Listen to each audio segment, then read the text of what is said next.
Imagine our world without disease, without aging, without natural death, a place where humans live indefinitely, forever young, forever healthy. At first glance, it sounds like paradise, but consider this deeply. How would eternal life reshape society? Cities overflowing, resources strained to the limit, families spanning countless generations. Would humanity find endless joy or endless burden? Would innovation flourish, or would progress stagnate in fear of infinite risk? Would innovation, with no fear of aging, would we cherish time the same way? Would love and relationships remain as passionate, or would commitment lose its meaning? Wars could rage endlessly, power held by the same hands for centuries. If no one dies, how do we make room for the new? Without the certainty of an ending, can life truly maintain meaning? Welcome to Earth, in a world without death. With the global population surpassing 20 billion, the world faces an unprecedented crisis. Resources once abundant are now scarce. Water, once taken for granted, is now worth more than gold. Food supplies dwindle, leaving millions on the brink of starvation. Cities expand beyond their limits, packed with endless crowds where survival is a daily battle. Governments enforce strict rationing, sparking protests, riots and desperation. The rich retreat to fortified enclaves, while the poor fight over scraps. What was once civilization now teeters on the edge of chaos. Power is hoarded by those who control the last remaining resources.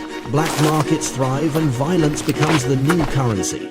Without death to make room for the new, how long before the world collapses under its own weight? How long before humanity turns against itself? As the world's population spirals out of control, society begins to crumble. The gap between rich and poor widens beyond repair. The privileged few live in isolated luxury while the rest are left to fight for survival. Homelessness spreads like wildfire. Families once secure now struggle to find shelter.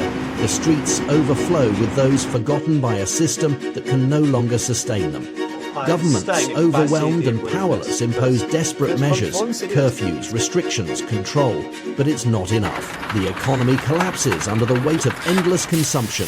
With no deaths, jobs never open, wealth remains locked in the hands of an aging elite. Desperation turns to unrest. Unrest turns to chaos.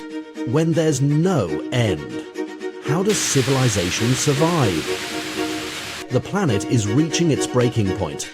With billions more people consuming endlessly, nature can no longer keep up. Forests that once stretched endlessly are now barren wastelands. The oceans, once teeming with life, choke on plastic and pollution.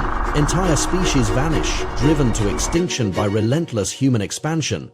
The air grows heavier, poisoned by unchecked industry. Rivers run dry, farmland turns to dust, and the delicate balance of ecosystems collapses. Environmental protests erupt across the world, but the damage is already done. Without death, there is no relief. Only more consumption, more destruction, more strain on a planet that can no longer sustain us. If life never ends, how long before Earth itself gives up? With Earth on the brink, humanity turns to the stars. Space colonization is no longer a dream. It's the only way forward. Mars, once a barren wasteland, now hosts the first human cities, powered by innovation and desperation. Scientists and pioneers work relentlessly, pushing the limits of technology to build a future beyond a planet that can no longer sustain us. But as Earth's population soars past 25 billion, then how long before even the stars become too small? Are we escaping or merely delaying the inevitable?